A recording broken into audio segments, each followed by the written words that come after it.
نبی پاک علیہ السلام کی پیاری زوجہ ام المومنین سیدہ عائشہ صدیقہ، بڑی شان ہے اس خاتون کی، بڑی عظمت ہے ان راہوں کے صدقے جن رستوں سے سیدہ پاک کی سواریاں گزرا کرتی ہیں۔ کیا درجہ اللہ نے دیا ہے سیدہ عائشہ صدیقہ کو، کہتی ہیں حضور کا وصال میری گود میں ہوا ہے۔ اور مولا علی شیر خدا فرماتے ہیں میں نے حضور کو سب سے زیادہ عائشہ صدیقہ سے پیار کرتے ہوئے دیکھا، اور عائشہ صدیقہ رضی اللہ تعالیٰ عنہ فرماتی ہیں میں نے حضور کو سب سے زیادہ فاطمہ الزہرا سے پیار کرتے دیکھا۔ یہ الگ ماحول ہے ان کا آپس میں۔ تو حضرت عائشہ صدیقہ اتنا بڑا مقام، لیکن وہ فرماتی ہیں میں نے ساری زندگی سیدہ خدیجۃ الکبریٰ پر رشک کیا۔ میں نے کہا کیا بات تھی اس خاتون کی جو وصال کر گئیں، لیکن شاید کو دن خالی جاتا ہو کہ مدینے والے ان کی وفاؤں کا ذکر نہ کرتے، شاید کوئی خالی دن جاتا ہو۔ کہتی ہے میں نے اتنا قابل رشک ماحول نہیں دیکھا۔ ایک دن حضور گھر میں گوشت لائے اور مجھ سے فرمایا عائشہ گوشت پکاؤ، تو میں اسے صاف کرنے لگی تو حضور فرمانے لگے شوربہ ذرا زیادہ کرنا۔ میں نے عرض کی حضور کیا کچھ مہمان آئیں گے گھر میں؟ تو فرمایا نہیں عائشہ، مدینہ منورہ میں نا مجھے پتہ چلا ہے خدیجۃ الکبریٰ کی کچھ سہیلیاں آئی ہیں، تو شوربہ بنا، میں انہیں پہنچاؤں گا، خدیجہ کی سہیلیوں کو شوربہ زیادہ پکا ذرا۔ تو حضرت عائشہ صدیقہ کہتی ہے میں نے بڑے نرم لب و لہجے میں بڑی بنا سوار کے مسجع مکفہ چن کے جملے بات کی۔ میں نے عرض کی حضور سنا ہے وہ آپ سے 15 سال عمر میں بڑی تھی، نکاح بھی پہلے ہو چکا تھا، اور بتاتے ہیں لوگ کہ بظاہر کوئی حسن و جمال بھی اس ماحول کا نہیں تھا۔ حضور اللہ نے آپ کو جوان اور خوبصورت بیویاں دی ہیں، پر میں جب بھی سنتی ہوں جناب خدیجہ کا ذکر ہی سنتی ہوں۔ میں نے رشک کے انداز میں کہا، کہتی میں بات کہہ کے خاموش ہو گئی، اور جب میں نے نظر اٹھا کے دیکھا تو حضور کی آنکھوں میں آنسو۔ نبی پاک صلی اللہ علیہ وسلم کا یہ انداز دیکھا تو میں نے کہا حضور میں رب رسول کی بارگاہ میں توبہ کرتی ہوں، اب تو رو دیے۔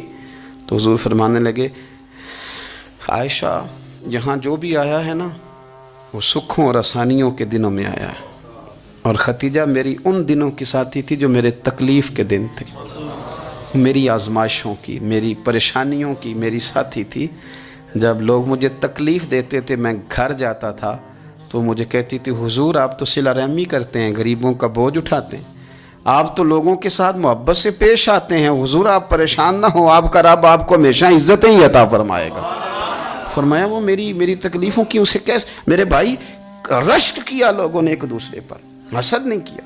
ہم تو نا جی اپنی مرضی کے فیصلے کرتے کرتے پیچھے رہ گئے، ہم نے لوگوں کو پیچھے کرنے کا سوچا تھا لیکن ہم سب سے پیچھے رہ گئے۔ ہم نے سیاست اور سازش کی تھی کہ کچھ لوگوں کے دلوں پہ پیر رکھ کے میں اپنا قد اونچا کروں گا، کچھ کے سینوں پہ پیر رکھ کے، لیکن ایسا نہیں ہوتا، یہ ہوتا نہیں۔ آپ کسی کی جگہ نہیں لے سکتے، اس لیے کہ رب نے سب کی جگہ اپنی اپنی بنائی ہوئی، سب کی جگہ۔ ہاں ایسا ضرور ہوتا ہے کہ کئی دفعہ نا ہم اپنے مقام کو گرا لیتے ہیں۔ وہ کسی نے کہا تھا کہ ایسا نہیں کہ تیری جگہ کوئی اور آ گیا، لیکن تیرا مقام بھی اب تیرا نہیں رہا۔ ہوتا یہ ہے کہ ہم نہ گرا لیتے ہیں اپنے آپ۔ اگر ہم رشک کا ماحول پیدا کریں، رشک کا، اور ہم کہیں کہ کیا بات ہے میں بھی سفر کروں گا، اس جانب جاؤں گا، بجائے یہ کہنا کہ فلاں آدمی بڑا آگے نکل گیا ہے، یہ کر کے نکل گیا ہے، وہ کر کے نکل گیا ہے، یہ کہنا کہ یار میں بھی رب کریم کی اس مدد کو تلاش کرتا ہوں جس کی برکت سے اللہ نے اس پر فضل فرمایا ہے۔ امام غزالی فرماتے ہیں 3 لوگوں میں حسد زیادہ ہوتا ہے، بغض زیادہ پیدا کر لیتے ہیں۔ اب چونکہ مضمون ہے تو ساری بات کھول کے ہی کرنی پڑے گی نا۔ فرماتے ہیں 3 لوگوں میں حسد، بڑے عہدے والوں میں حسد زیادہ ہوتا ہے۔ یعنی صوبائی وزیر کہتا ہے کہ حق میرا ویسے وفاقی وزیر کا تھا، اور وفاقی وزیر کہتا ہے کہ جتنا میرا تجربہ ہے نا مجھے بنایا وزیر اعظم ہی جاتا تو بات ٹھیک تھی۔ حسد زیادہ، بڑے عہدے والوں میں حسد، اور امام غزالی فرماتے ہیں مالداروں میں حسد زیادہ ہوتا ہے۔ غریب نے غریب سے کیا جلنا ہے، جلنے کو شے ہی کوئی نہیں، کس سے جلیں گے؟ تو غریب تو بیچارہ 4 روٹیاں ہوتی ہیں تو کہتا ہے چلو ٹھیک ہے آ جاؤ، دونوں مل کے بیٹھ جاتے ہیں۔ غریبوں کے دوست بھی غریب، امیر حسد کرتے ہیں، وہ سودے پہ سودا کرتے ہیں، وہ ایک دوسرے کی کمزوریاں بیان کرتے ہیں۔ میں نے گاہکوں کو نفع لیتے دیکھا ہے، फलाने से माल लेते थे जी, उसने बड़ा तंग किया, तो कहता है इसी तरह का तो मुझसे खरीदा कर। लोग इस्तेमाल कर जाते हैं। वजह बीच में क्या होती है? हसद, अदावत, खराबी होती। और तीसरी बात इमाम गज़ाली ने शायद मेरे लिए कही है। इमाम गज़ाली फरमाते हैं उलमा में हसद बड़ा होता है, ओहदेदारों में, मालदारों में और इल्म वाले लोगों में। वो भी अल्लाह की तकसीम पर राज़ी नहीं होते, चूँकि वो समझते हैं मुझे ये लफ्ज़ आते हैं, मेरी काबिलियत ज़्यादा है, मैं ज़्यादा पढ़ा लिखा हूँ, तो ये मनसब भी मेरा था, ये काम भी मेरा था, ये भी मेरे पास होनी चाहिए। ऐसा नहीं होता, ये तो रब करीम की अता है। मैं कई दफ़ा कह चुका हूँ कि काम लेने पे आए तो मेरे जैसे बेकार आदमी से काम ले ले, ये उसकी अता है। अब हमें करना क्या है? हमें उसकी तकसीम पर राज़ी रहना है, उसकी तकसीम पर कुर्बान जाएं। रसूल पाक अलैहिस्सलाम से सहाबी ने पूछा हुजूर इज़्ज़त क्या है? फरमाया जो रब ने तुझे दिया उस पर राज़ी हो जा, अल्लाह इज़्ज़त अता कर देगा। कनात कर, जो अल्लाह ने तुझे दिया उस पर कनात कर, अल्लाह तुझे इज़्ज़त दे देगा। हुजूर ज़िल्लत क्या है? फरमाया लोगों से लालच ना रखना, तू जलील हो जाएगा, लालच ना कर। तेज़ी के साथ प्रमोट होती हैं चीज़ें, हमें साजिश करनी आती है। हमारा ख्याल होता है कि मैंने दूसरों के पैसों पे कारोबार करना है, हमारा ख्याल होता है कि पार्टी डाल के रोटी खानी है, हमारा ख्याल होता है कि किसी बंदे को किस तरह इस्तेमाल करना है। याद रख लेना, कभी बात ना भूलना, जो लोगों को इस्तेमाल करना चाहता है वो सारी ज़िंदगी इस्तेमाल होता रहता है। जो किसी शख्स को किसी मकाम पर रुसवा करना चाहता है अपनी इज़्ज़त बचा नहीं पाता।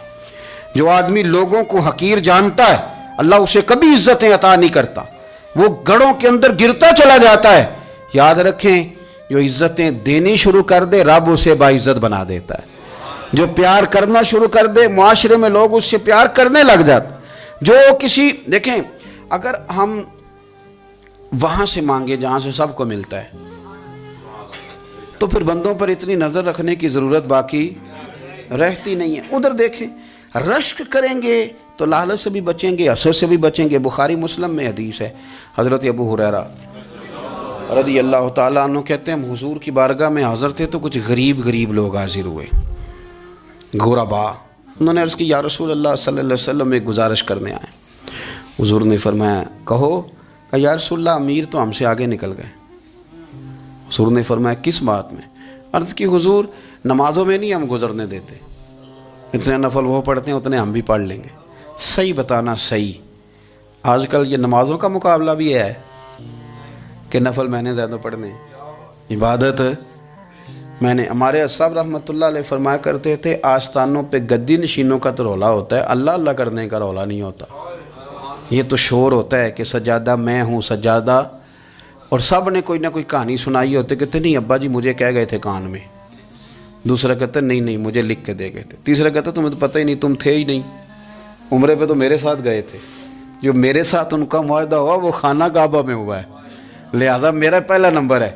सब के पास कोई ना कोई मामला होता है। ये सारे काम कोई ज़रूरी नहीं, ज़रूरी क्या है कि वो जो कहते थे करो, जिसने सबसे ज़्यादा करके दिखाया वो ज़्यादा जानशीन है, वो ज़्यादा जानशीन है जिसने ज़्यादा करके दिखाया। मामला तो ये है कि उस रास्ते पे किसने चलना है। लोग तो सज्जादा नशीनी से भागा करते थे, भागते थे। हज़रत अबू बकर सिद्दीक रज़ी अल्लाह ताला अन्हु का विसाले ज़ाहिरी हुआ तो हज़रत उमर खलीफा बने, तीसरा दिन तक खलीफा बने हुए। 2-3 छोटी छोटी बच्चियाँ आ गई, चाचा जान आप खलीफा बने? फरमाया हाँ। चलो फिर असर के बाद अबू बकर हमारे घर जाते थे।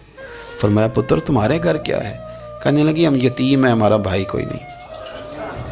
अबू बकर रोज़ असर के बाद आते थे, हमारी बकरियों का दूध धो के हमें दे जाते थे, कुछ बेच के गुजारा कर लेती थी, कुछ पी लेती थी।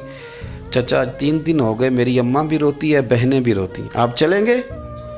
तो जनाब सैयदना उमर फारूक कहते हैं मैंने दस्तार सर पे रखी और पटका मैंने अपने कंधे पे रखा, बेटियां आगे आगे, मैं पीछे पीछे, रोते जा रहे। एक सहाबी ने पूछा उमर क्यों रो रहे हो? कहने लगे यार ये अबू बकर कितना मुश्किल रास्ता दे के गया, कितना मुश्किल रास्ता है इसके तरीके पे चलना।